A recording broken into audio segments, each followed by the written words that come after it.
Salamat Atan TV kanalının mehriban müştaqlary. Hormatly tomoshaçylarymyz, Atan TV'de saýlanan habarlar. Habarymyzyň şuňky sanyna.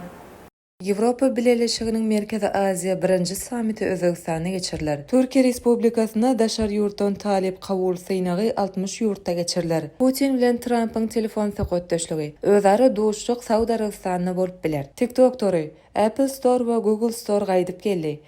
Ýewropa Geňeşiniň başlygy Antonio Costa we Ýewropa Komissiýasynyň başlygy Ursula von der Leyen Özbegistana saparda bolup, 2025-nji ýylyň 3-4 aprelinde Ýewropa Birleşigi Merkezi Aziýa birinji samitine gatnaşarlar. Bu barada Ýewropa Geňeşiniň medpuat beýanatyny belenilýär. Samit Özbegistanyň prezidenti Şawkat Mirziýoýewiň başlyklyk etmegine geçirilip, oňa Gazagystanyň, Kyrgyzstanyň, Täjikistanyň we Türkmenistanyň başlyklarynyň gatnaşmagyna garaşylýar. Samit Ýewropa Birleşigi üçin iki taraplaryň gatnaşygy güýçlendirmek hemde Merkezi Aziýa bilen tewitleýin hyzmatdaşlygy giňeltmek üçin möhüm mümkinçilik döredir. Samitiň dowamynda ulag ara gatnaşygy, möhüm çyýmal, aqtasady we howpsuzlyk hyzmatdaşlygy we energiýa geçişi ýaly özara gyzyklanýan urlarda hyzmatdaşlygy ösdürmäge değişli meseleler maslahatlaşylar. Soňky ýyllarda Ýewropa Birleşigi bilen Merkezi Aziýanyň gatnaşyklary ýokary derejede alınıp barlýar. Liderleriň gatnaşmagynda 2022-nji ýylyň oktýabryndan Gazagystanda we 2023-nji ýylyň iýunynda Kyrgyzstanda duşluklar geçirildi. Ýewropa Birleşigi Sewitiň ikinji iri sowda hyzmatdaşydyr. Şol sany iri maýadary bolup Sewitiň maýa goýumlarynyň 40 götürümlik paýyna eýedir.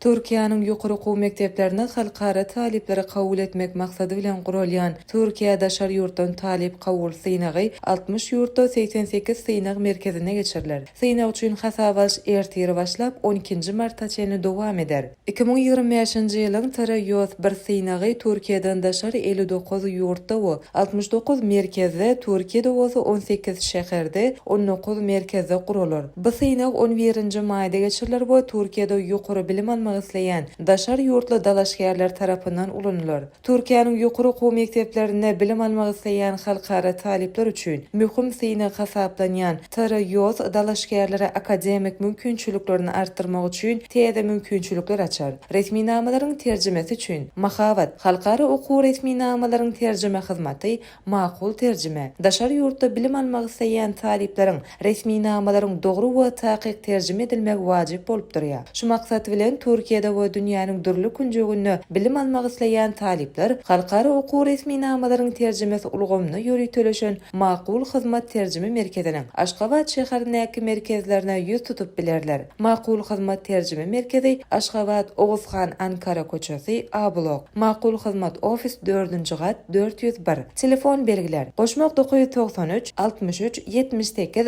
96 73. Goşmak 993 12 96 48 55. Elektron poçta salgasy makulhyzmat@gmail.com.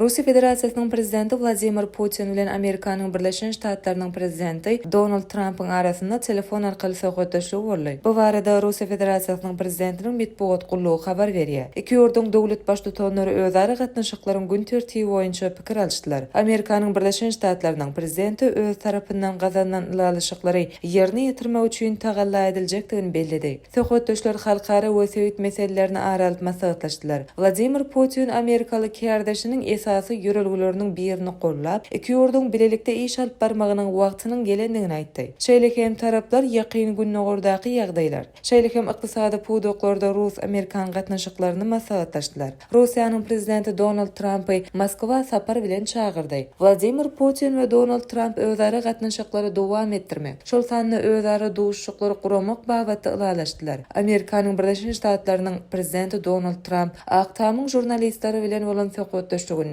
Rus kärdeşi Vladimir Putin bilen özara duşugynyň Saudy Arabistanyna bolup biljekdigini belledi. Ol Saudy Arabistanyna ilkinji gedek duşup biljekdiklerini belläp, Saudy Arabistanynyň mirasdaşy şahzadasy Muhammed bin Salmanyň bu duşugy guramaga gatnaşyp biljekdigini belläp geçdi. Putin bilen Trumpyň telefon söhbetdeşligi Amerikanyň prezidentiniň wezipesine girişmeginden 23 gün soňra amala aşyryldy. Donald Trump ozalky 5 ýyllyk prezidentlik döwründe Putin bilen 20 gezek telefon söhbetdeşigini geçiripdir we taraplaryň 6 gezek özara duşugy gurnalypdyr. Trump bilen Putin ozal Germaniýada we Vietnamda halkara samitleriň çäklerine, Helsinki'de, Parijda, Buenos Aires'da we Osaka'da özara iki çäk duşupdy.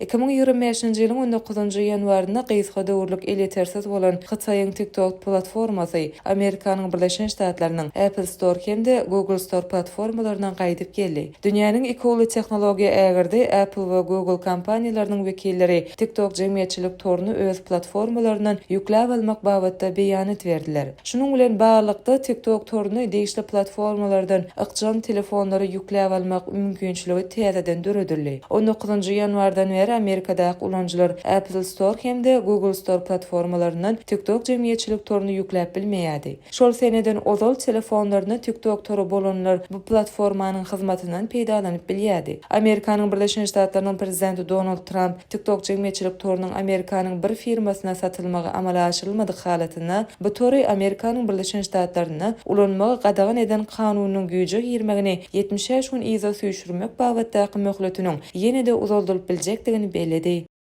Ine mehriban müştoklar, Atawatan TV'de saylanan habarlar gepleşigimizin şuňky sanyna size ýetirmek isleýän habarlarymyz şulardan ibaret. Gepleşigimizin innik sanyna görüşýänçek hoş sag bolun.